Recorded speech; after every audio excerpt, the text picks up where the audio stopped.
Hi dear friend, आप सभी देख रहे हैं हाइड्रोलिक्स। और हाइड्रोलिक्स में चैप्टर नंबर 5 हाइड्रोडायनेमिक्स, और हाइड्रोडायनेमिक्स में लेक्चर नंबर 12 देख रहे हैं, जिसमें हम क्या कराने वाले हैं, numerical related to venturi meter. अब numerical related to venturi meter में क्वेश्चन देखिए और उससे रिलेटेड हम सॉल्व करते हैं। क्या बोला है, a venturi meter 10 × 5 centimetre is carrying water at the rate of 600 litre per minute. देखिए डिस्चार्ज है, ये रेट बोला है ना, 600 लीटर पर मिनट, मतलब एक मिनट में 600 लीटर डिस्चार्ज हो जाता है, निकल जाता है। और differential manometer is connected to the entrance, जहाँ पे इंट्रेंस है वहाँ पे डिफरेंशियल मैनोमीटर लगा हुआ है। And through the venturi meter contain mercury, मतलब उसके थ्रो पे क्या है, उसमें डिफरेंशियल मैनोमीटर मर्कुरी है। निगलेक्टिंग लॉसेस, उसमें जो भी फ्रिक्शन होता है वो लॉस को निगलेक्ट कर देना है पहले नंबर। तो determine deflection of Mercury in the differential manometer. अब ये क्या बोल रहा है कि जो उसके अंदर का डिफ्लेक्शन है, जो डिफ्लेक्शन ऑफ मर्कुरी की बात कर रहा है इन द डिफरेंशियल मैनोमीटर, वो आपको बताने हैं। डिफरेंशियल मैनोमीटर का क्या बताना है, मर्कुरी का बताना है। मतलब जो मैंने आपको एच का फॉर्मूला बताया था उसमें आता है, ठीक है, उसमें आपका फॉर्मूला आता है। मैं आपको दिखा देता हूँ, देखिए आपको सारी वैल्यू मैं आपको बता देता हूँ। सबसे पहले तो यही फाइंड आउट करना है, मैं वो चीज़ें बता देता हूँ कि आपको कैलकुलेट क्या करना है। ये जो मैं बनाता था तो उसमें एक्स की वैल्यू आपको बताया था ना, कि एक्स की वैल्यू वही डिफरेंशियल मैनोमीटर है, मर्कुरी का डिफरेंशियल मैनोमीटर एक्स होता था। तो एक्स कैलकुलेट करना है, ठीक है। तो कैसे कैलकुलेट हो, देखो एक्स क्या होता है, पहले तो बना देता हूँ डायग्राम, कि ताकि आपको आइडिया मिल सके। इस प्रकार का हमारा वेंचुरी मीटर होता था। यहाँ पे मैं डायग्राम बना देता हूँ, इस प्रकार का था, इस प्रकार का आपका वेंचुरी मीटर होता था, ठीक है, इस तरीके का बना होता था। यहाँ से और यहाँ पर ये हमारा वो बना रहता था, ये डिफरेंशियल मैनोमीटर रहता था। मैं बना देता हूँ अच्छे से आपको, कि ताकि आपको आइडिया मिल सके। इस तरीके से ये डिफरेंशियल मैनोमीटर जुड़ा रहता था, ठीक है। और इसके अंदर मरकुरी थी, ये मरकुरी फील थी इसके अंदर, ये इस प्रकार से फील था। और ये जो डिफरेंस है ना, ये दोनों की हाइट का ये जो डिफरेंस होता था, यही एक्स होता था। अब ये एक्स का फॉर्मूला किस में आता था, ये वाले फॉर्मूले में, ये वाला जो फॉर्मूला बताया था उसमें ये एक्स आता था, ठीक है, ये आता था। तो आपको पहले नंबर ये एच कैलकुलेट करना पड़ेगा, तब जाके ये एक्स निकाल पाओगे। क्योंकि एस टू तो हमें पता है, मरकुरी का स्पेसिफिक ग्रेविटी, एस टू क्या है, स्पेसिफिक ग्रेविटी है। तो उसकी स्पेसिफिक ग्रेविटी 13.6 होता है, और इसका 1 होता है, क्योंकि ये 1 वाटर का है। तो ये एक्स तो कैलकुलेट तब होगा जब ये एच पता होगा। अब ये एच कहाँ से मिलेगा, मैं ये टेक्निक बता रहा हूँ, देखो ये सब चीज़ें मैं टेक्निक बता रहा हूँ कि ये कैसे फाइंड आउट करोगे। तो एच फाइंड आउट करने के लिए फॉर्मूला हमारे पास क्या था, क्यू का।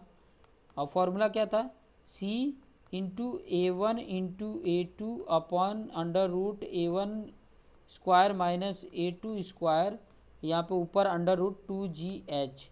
अब यहाँ पर देखो ये एच यहाँ से मिलकर आएगा, एच यहाँ से मिलेगा। बाकी सारी वैल्यू देखो दिया है इसमें, अगर देखोगे डिस्चार्ज दिया है, ये डिस्चार्ज दिया है, सी भी दिया है, सी डी करके। ए वन ए टू आप निकाल सकते हो, ए वन और ए टू की बात करेंगे तो कैसे निकालेंगे, क्योंकि डायमेंशन दिया है उसके बेस से निकाल लेंगे। वेंचुरी मीटर का दिया है ना कि 10 × 5 सेंटीमीटर इज कैरिंग वाटर, तो उसके बेस पे हम क्या निकालेंगे, उसका डायमीटर निकाल लेंगे। एक 10 है, एक 5 है, 5 सेंटीमीटर 10 सेंटीमीटर दिया है, तो उसके बेस पे डायमीटर वो है, ठीक है। 10 से 5 सेंटीमीटर बोला है ना, तो वो अलग अलग चीज़ों का डायमीटर है। तो उसके बेस पे हम उसका एरिया फाइंड आउट करेंगे दोनों जगह का। समझ में आया। तो जो जो चीज़ें दिया है वो पहले लिख लेता हूँ मैं, एक एक चीज़ें गिवन जो है। ये तो समझाने के लिए बताया कि मैंने आप लोग को ये जो बता रहा हूँ, ये समझाने के लिए बताया। ये गिवन में क्या लिख देंगे, देखो D1 दिया है आपका। आप क्वेश्चन सबसे पहले तो लिख लो, क्योंकि मैं बार बार क्वेश्चन दिखा के आपको बताऊंगा तो नहीं समझ में आएगा। D1 की वैल्यू दिया है 10 सेंटीमीटर, तो इसको मीटर में कन्वर्ट कर लोगे तो 0.10 मीटर आ जाएगा। और डी टू मतलब टू दूसरे सेक्शन पे है, ठीक है, कितना दिया है 5 सेंटीमीटर ये दिया है, तो इसका क्या हो जाएगा 0.05 मीटर हो गया। अब इसके बेस पे आप एरिया फाइंड आउट कर सकते हो। एरिया का फॉर्मूला आपको पता ही है इन दोनों का, अगर A1 फाइंड आउट करोगे तो क्या होता है π/4 D1 स्क्वायर। तो π/4 और D1 की वैल्यू आपको पता ही है, π/4 कर लो और D1 की वैल्यू 0.1 का होल स्क्वायर हो जाएगा। इसका वैल्यू कैलकुलेट कर लो। इसकी वैल्यू जब कैलकुलेट करोगे तो कितना आएगा, मैं यहाँ पे इसीलिए बता रहा हूँ 0.00785 मीटर स्क्वायर आ जाएगा। सेम वही A2 का भी फॉर्मूला वही हो जाएगा π/4, और D की वैल्यू कितनी है 0.05 का होल स्क्वायर, इसकी वैल्यू कितनी आ जाएगी 0.0196 मीटर स्क्वायर। ये कैलकुलेट करोगे तो आ जाएगा, मैं तो टेक्निक बता रहा हूँ, आप लोग टेक्निक ये यूज करोगे। देखो D1 D2 जो दिया था उसके बेस पे एरिया मिल गया। अब उसके बाद से क्या दिया है, डिस्चार्ज दिया था 600 लीटर पर मिनट, लेकिन इसका यूनिट जो होता है ना वो मीटर क्यूब पर सेकेंड होता है। तब ये चीज़ें मीटर में बनाना पड़ेगा। अभी देखो लीटर को मीटर में अगर मीटर क्यूब में बनाना है इसमें, तो आपको मैं बता रहा हूँ, देखो ये 600 लीटर को मीटर क्यूब में जब बनाते हैं तो आपको मैं बता दूँ कि 1 metre cube equal to 1000 litre होता है। तो लीटर को मीटर क्यूब बनाओगे तो 1/1000 होगा, मतलब इसमें 1/1000 का मल्टीप्लिकेशन करोगे तब ये जाके क्या हुआ, मीटर क्यूब हुआ। अब नीचे मिनट है, नीचे क्या है मिनट है, तो मिनट को अगर सेकंड बनाना है तो 60 से डिवाइड करोगे, 60 हो जाएगा, मिनट की जगह पे डिवाइड में ही होगा ना, ये तो आपका मीटर क्यूब हो गया। और डिवाइड में है तो डिवाइड में यहाँ पे 60 का मल्टीप्लिकेशन भी हो जाएगा, तब जाके ये सेकेंड बनेगा। तो यहाँ पे देखो ऊपर के 2 जीरो, इधर से 2 जीरो कैंसल, और ये 6 भी कैंसल, बचा क्या 100 नीचे बचा, तो 100 क्या हो जाएगा, ये 10⁻⁻² मीटर क्यूब पर सेकेंड बच जाएगा, ये बचेगा। अब इसको -2 को ऐसे भी लिख सकते हो ना, 1/100 है ना, तो इसको ऐसे भी लिख सकते हो 0.1 मीटर क्यूब पर सेकेंड। ये डिस्चार्ज भी आपने लिख दिया। और सी की वैल्यू दिया है, सी डी की वैल्यू क्या दिया है, सी की वैल्यू 1 दिया है, सी की वैल्यू कितना दिया है 1 दिया है, सी डी की वैल्यू डिस्चार्ज कोफिशिएंट, ठीक है, ये दिया हुआ है discharge coefficient for 1 chair metre. अब फॉर्मूला अप्लाई कर देते हैं, फॉर्मूला में रख देंगे, देखिए Q equal to C into A1 into A2 upon under root में A1 square minus A2 square, और यहाँ पे ब्रैकेट में 2GH, ठीक है। तो सारी वैल्यू, सबसे पहले तो सारी वैल्यू जो भी दिया है वो वैल्यू लिख लेते हैं।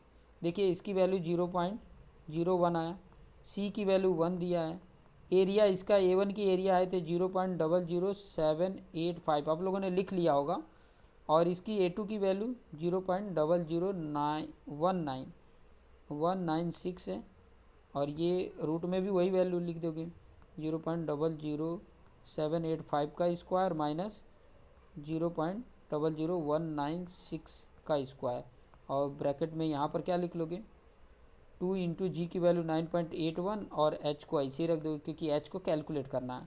अब इसको सॉल्व जब करना है ना तो ध्यान से देखना, इसको सॉल्व करोगे कैसे। सबसे पहले क्या करो, ध्यान से समझ लो, ये नीचे वाला जो रूट है ना इसको सॉल्व कर लो, नीचे वाला जो रूट है इसको सॉल्व कर लो। तो ये इसको ऐसे लिख देता हूँ 0.01। यहाँ पे ऊपर वाले को जब सॉल्व करते हैं ना, ऊपर वाले को देखो मल्टीप्लिकेशन कर लोगे तो आपकी वैल्यू आ जाती है 1.538 आता है, इंटू 10⁻⁻5, और इसको डिवाइड जब कर लोगे, इसको नीचे वाले को सॉल्व कर लोगे तो वो वैल्यू आ जाती है 7.6 इंटू 10⁻⁻3, और यहाँ पे जो लिखा है वो इसे रहने दो 2 इंटू 9.81 इंटू एच, ठीक है, इतना समझ में आ गया होगा।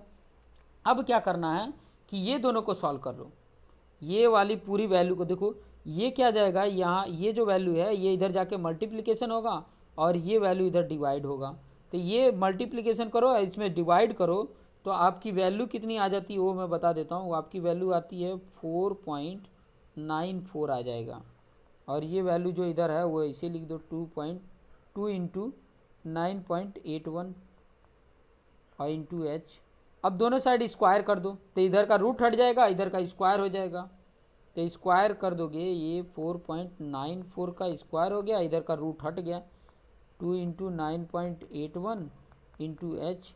अब ये जो मल्टीप्लिकेशन है इधर डिवाइड कर दोगे, तो डिवाइड कर दोगे तो एच आपको मिल जाएगा 1 ये जो वैल्यू आ रही है एच की वो कितनी आ रही है 1.244 मीटर आ जाती है, एच की वैल्यू आई।